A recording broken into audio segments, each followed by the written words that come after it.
Amigos de La Ventana, ¿qué tal? De nuevo por aquí para entregarle una nueva edición de nuestro programa. En la tarde de hoy nos acompaña el arquitecto Eric Sander de la empresa Levado. Levado. ¿Y qué significa Levado? Son unas iniciales. Iniciales. El nombre de mi padre, sí. Perfecto. Pues con Eric vamos a hablar de un tema que no es muy común, pero que realmente es un tema que nos compete a todos, que es el tema de los parqueos. Así que, Eric, bienvenido al programa La Ventana del Inmobiliario. Un gusto y gracias por la invitación. Un talento joven realmente del sector inmobiliario, desarrollador, me dices, sí. Con una maestría en diseño de interiores. Correcto. Pero estudiaste arquitectura. A mí me gustaría saber cómo se mide un parqueo, es decir, en una construcción, ¿cómo se miden los parqueos? ¿Cómo se decide si el parqueo va lineal, si el parqueo va uno detrás del otro? ¿Cómo es eso? Básicamente, todo va a depender de la solución arquitectónica. Hay lotes que permiten estacionamientos, digamos que paralelos, que son los estacionamientos más atractivos para, digamos que los adquirientes y la persona cuando van a adquirir una propiedad. Los paralelos son los que están, digamos que uno al lado del otro. Ya luego hay soluciones arquitectónicas que permiten parqueos que son esos parqueos que son en retroceso, que está un parqueo detrás del otro. Eso ya ahí comienza a complicar la ecuación un poco porque digamos que son útiles, pero no tienen el mismo recibimiento que un parqueo paralelo, debido a que para poder sacar el vehículo que está adelante, hay que sacar el que está detrás. Entonces, ya ahí se van conjugando cosas que, según la cantidad de habitaciones, según el mercado, según el perfil socioeconómico del cliente, hay tipos de parqueos que se pueden... Hay construcciones, proyectos que se pueden prestar a cierto tipo de parqueos, realmente. ¿Qué mide un parqueo regularmente? O sea, es decir, un parqueo normal, ¿qué debe medir? El ancho promedio de un parqueo son de 2,40 metros a 2,50 metros. Y el largo son 5 metros. Pero según los libros de arquitectura, que eso viene mayormente definido por un libro clásico de arquitectura, el libro Neufert, que es en base... Ese tiene la medida de todo en temas arquitectónicos. Normalmente se toman a medida del 2,50 por 5 metros, pero realmente si nos llevamos de la norma, esa medida debe variar y debe ser, por ejemplo, más amplia si yo tengo una columna en un lado. Debería ser así. Puede ser un poquito más estrecha si no tiene la columna en el lado, por ejemplo, si tiene una columna en el lado posterior. Todo eso los libros lo indican. Pero aquí por el tema, digamos que de ocupación del lote, de rentabilidad de las unidades, hay ciertas libertades que, digamos que no podemos tomar los desarrolladores para hacer que las unidades sean rentables. Y, por ejemplo, en las plazas comerciales que uno va regularmente y uno tiene tanta dificultad para parquearse y para salir, o sea, ¿se cumple realmente entre parqueo y parqueo debe haber una dimensión y también en la parte cuando uno da reversa, ¿no? Sí, correcto. O sea, ¿cuál es la dimensión y si se cumple realmente? Sí, normalmente en la mayoría de los casos se cumple, a no ser en casos especiales que han sido lotes que han estado en buena posición, digamos que en la ciudad, pero que esa posición le ha dado la condición de que no tienen un buen espacio para desarrollar el estacionamiento y tienen que jugársela, por ejemplo, con un estacionamiento en una vía, en el cual se permite poner, por ejemplo, en este caso, los estacionamientos inclinados, que esto es también otra dinámica de parqueos. ¿Y cuáles son esos, los inclinados? Hablemos, por ejemplo, de los tipos de parqueo. Sí, esos son los mismos paralelos, pero esos son los que solamente se hacen en una vía. Tienen una inclinación, digamos que 30, 45 grados, en el cual no se puede dar retroceso hacia atrás, sino todo es hacia adelante. Uno se parquea hacia adelante, da retroceso y sigue. No es, digamos que el pasillo de los vehículos no es de 2 vías. Un pasillo normal, digamos que de estacionamiento, sería de 6 metros lineales, 6 metros de ancho, ¿sabes? Entonces ya tenemos 5 de parqueo, más los 6 metros ya tengo 11 metros. Por ejemplo, si se busca una solución por ejemplo, de hacer un estacionamiento porque yo tengo menos espacio a lo ancho, yo puedo ponerle 5 metros, pero tendría que ser una sola vía. Entonces, esos son como el tipo de rejuegos con los que tenemos que lidiar. Eric, regularmente en un contrato, esta pregunta me acaba de... Sí. En un contrato, regularmente se pone la cantidad de metros y el parqueo se pone individual. Otras personas, ahí he visto situaciones de casos, ¿no? En los que se pone el metraje del apartamento y se incluye lo del parqueo. ¿Cómo es que se debe manejar eso? ¿El parqueo va aparte, va dentro del contrato? ¿Es parte del...? ¿Cómo es eso? Digamos que, tú sabes que todo profesional tiene su librito. Sí. A mí, por ejemplo, a mí no me gusta incluir el metraje de parqueos en el metraje, digamos, del título del apartamento. Sí me gusta indicar el parqueo, enumerarlo, identificarlo, pero no incluir el metraje. ¿Y por qué? Explícame porque, eso. digamos que cuando yo pienso en un metraje de un apartamento, pienso en un metraje útil. Pero si por ejemplo, yo pienso en un apartamento de 100 metros y si de repente me dicen que en esos 100 metros está el parqueo, ahí no estamos hablando de un apartamento de 100 metros. Ya. En estos sectores, como por ejemplo, como yo te decía, Jardines del Sur, Sí.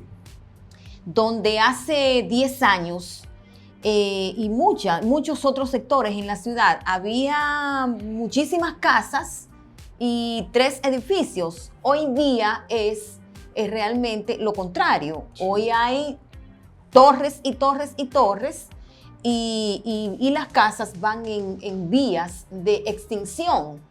Sin embargo, evidentemente que no se han construido lo suficiente parqueo porque las calles están llenas de parqueo. ¿Cómo eso representa un reto para ustedes, los desarrolladores? ¿Cómo ustedes manejan esa situación? Es una excelente pregunta porque en el tema de los estacionamientos hay una especulación con relación al precio del metro cuadrado de los lotes.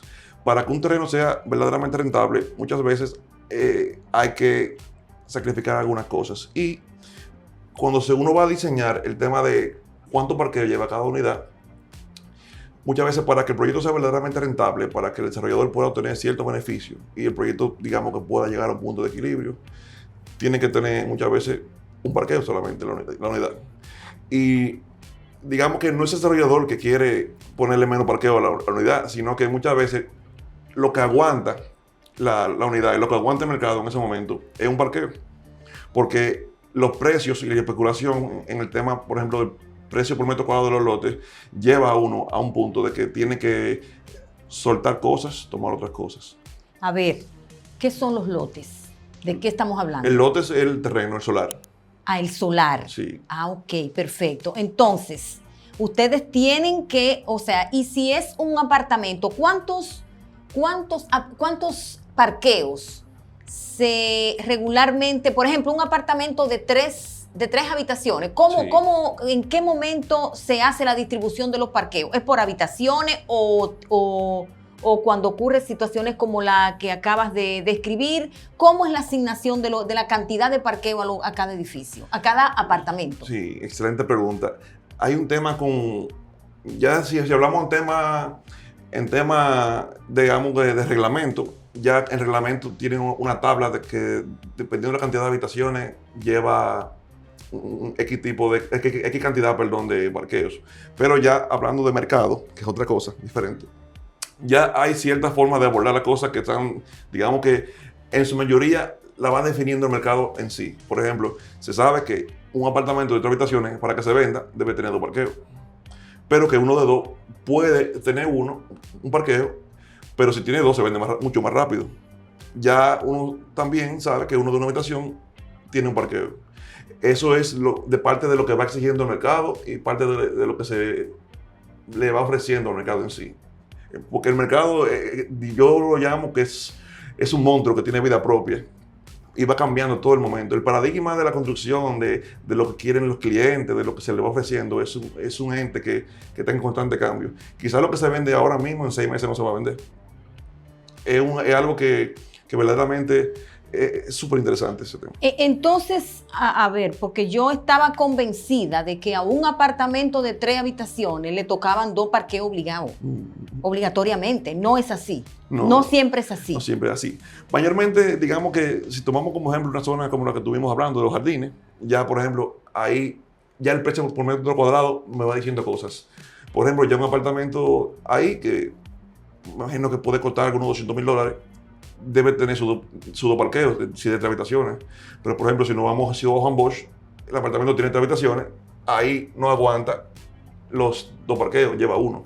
Okay. Pero ya también el tema del mercado en sí. Por ejemplo, jardines, el mercado manda 2 parqueos por el precio de la unidad, porque imagínense, una unidad de un precio X ya debe tener su estacionamiento, como hay ciertas facilidades que debe tener. ¿Qué cuesta un parqueo actualmente? Yo he visto parqueos realmente, si lo vamos a poner en un precio unitario, digamos que Sí. si vamos a ponerle un número, un parqueo, yo he visto parqueos que andan de los 10 a los 20 hasta $30,000, un parqueo extra. En una unidad. Extra. Sí, hasta mucho más en casos especiales. Ok, entonces en el caso de que yo, por ejemplo, compre un apartamento y ese apartamento nada más lleve un solo parqueo, Sí. ¿de dónde es que el desarrollador en ese momento produce ese parqueo Sí. adicional que yo quiero? Sí, pasa que hay ciertas unidades que algunos desarrolladores dejan disponibles para ese caso en específico, porque también oferta y demanda. Quizá hay 20 apartamentos de 2 habitaciones que 10 personas solamente necesitan un parqueo, pero los otros 10 o 5 necesitan 2. Entonces ahí existe esa cierta flexibilidad Ok. con ese tema. Ok. En el caso de las villas, Sí. que es me dices que tú trabajas fundamentalmente con villas. Sí, mayormente. Digamos que la situación ahí es totalmente diferente, ¿no? Sí, ahí ya tenemos, digamos que contamos con más espacio. Como nosotros trabajamos mayormente en la zona del este, en Punta Cana, en Playa Nueva Romana. Tenemos proyectos desde para inversión hasta proyectos de lujo. Y realmente siempre la unidad, digamos que más económica que nosotros ofrecemos tiene sus dos parqueos. 2 parqueos. Sí. Y cuando el apartamento se construye una torre, Sí. por ejemplo, para Airbnb nada más, Sí. para plataforma de renta corta, ¿lleva parqueos? Sí. Es decir, siempre una edificación siempre lleva parqueo. Sí, sí. El Ministerio de la Vivienda y todos los reglamentos exigen que cada apartamento debe tener al menos un parqueo. Y dependiendo también, como estuvimos hablando del tema de habitacional, después de X cantidad de habitaciones, según la tabla que ellos mismos proveen a uno, lleva uno o más estacionamientos. Ok. Para ustedes como desarrolladores, la situación crea un tremendo desafío. Sí. ¿Qué medidas están ustedes tomando como desarrolladores? Porque las calles están llenas de parqueos, Sí. realmente. O sea, ¿qué medidas podemos nosotros buscarle a esa situación de tener una torre donde realmente muchas veces no hay lo suficiente parqueo y entonces los vecinos tienen que parquear en las calles y otras veces se dan los problemas? Sí, hay muchos temas. Verdaderamente hay varias soluciones, digamos que debe ser algo proactivo. Por ejemplo, digamos que lo más útil sería tratar de definir en el régimen de condominio todo el tema de los reglamentos, tratar de ser un poquito más explícito en las reglas. Ok. Y un poquito más directo en las consecuencias de cosas que pudiesen pasar. Digamos que para edificios existentes, cierta reestructuración de las reglas, si hay algún problema con tema de un vecino con otro por tema de estacionamiento.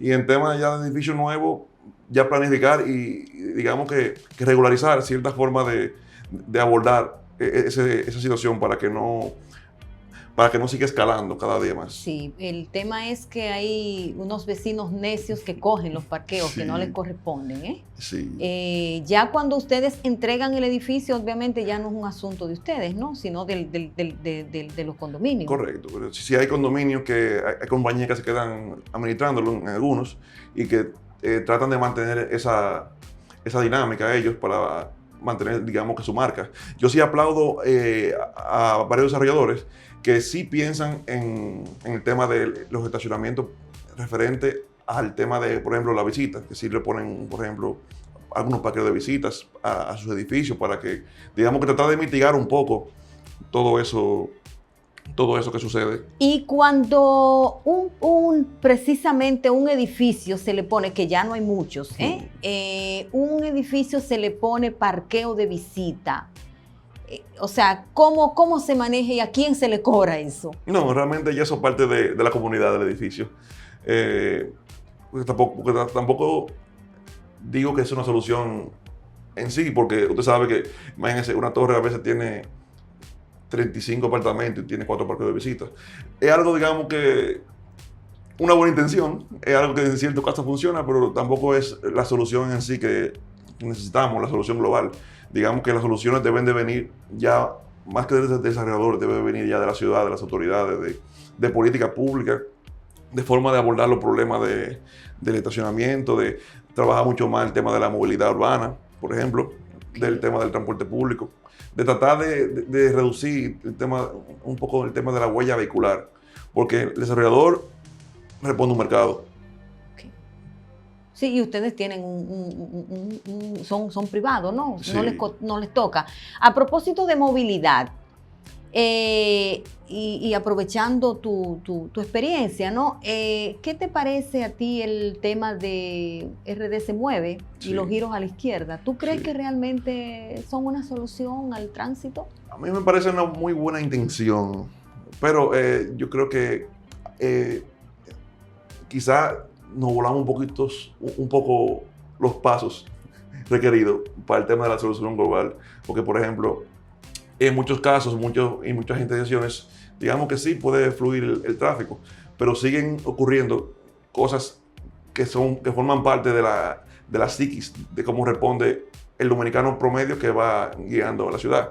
Por ejemplo, te dicen que no giras a la izquierda, que te van a multar, pero de repente tú estás en el mismo semáforo y pasan 10 motoristas y Diego Agüero se van en rojo, y tú sientes como que las reglas solamente están para la clase media.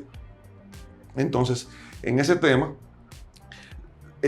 digamos que para que verdaderamente, pienso que para que se empodere verdaderamente el dominicano común, debieron haber soluciones anteriores a esa, para que verdaderamente se sienta el deber, la necesidad de acción por parte de la población en general, porque se siente la resistencia. Porque, por ejemplo, con el mismo tema de los motores, hay una excepción, yo quiero doblar, no puedo doblar, pero de repente doblan 10 motores. Entonces se siente como el desequilibrio aún, y pienso que las personas todavía no están confiando en eso. A ver, pero independientemente de esa situación, ¿tú crees que realmente es una solución que responde al tema, es decir, que soluciona el gran caos? Yo realmente siento que sí puede ser parte de la solución, pero que no se debe tomar a la ligera como que se instaló y va a ser la solución al instante, sino que debe ser un programa que se debe ir reinventando en cada momento, porque, por ejemplo, puede ser que el programa funcione en una intersección, pero que en otra esté generando otro problema. Okay. Entonces, como estuvimos hablando anteriormente de los proyectos, RD se mueve, es un proyecto, y como hablamos de los proyectos son organismos vivos. Son cosas que son dinámicas que se van generando y una cosa trae la otra. Okay. Pienso que si se va reinventando paso a paso puede que dé un buen resultado, pero de manera estática, no. Perfecto, pues agradecemos a Eric Sander por habernos acompañado en un nuevo programa de La Ventana del Inmobiliario. Hasta la próxima.